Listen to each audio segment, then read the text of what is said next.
बाजा बाजा हरों से हस्ती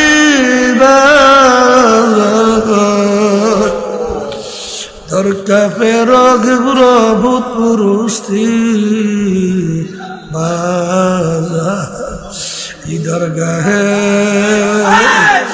मदर गाहे नौबिदिनी सदबरागर तौबा शिकस्ती बाजा আমার মৌলা ডাক দিয়ে বলে হে আব্দুল করিম হে রাউল করিম হে রহিমা খাতুন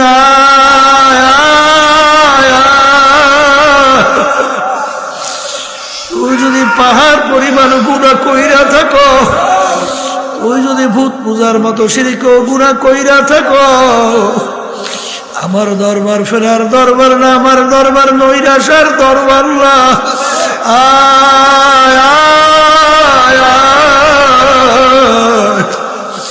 তুই যদি দুই চোখের পানি ছাইরা দিলটাকে ভাইঙ্গা করুন সুরে দুই হাত আমার দরবারে তুইলা যদি মাপ চাওয়ার মতো চাইতে পার, তোকে আমি শুধু মাপ করবো তাই না, তোর জীবনের সব গুনাহকে আমি নেকের দ্বারা পরিবর্তন কইরা দেব। আজান আমার এই দয়ার মাওলাকে বুইলা কার মোহাব্বতে পড়ছো, কার প্রেমে পড়ছো সব ফাঁকি।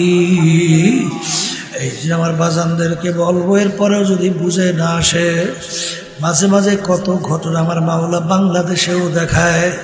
বাজান চরমুনাইয়ের মুজাহিদ ছিল কুড়িগ্রামে, অনেকে তাকে ঘুঘু মুন্সি কইয়া ডাকত, আসলে নাম ছিল বশিরউদ্দিন মুন্সি।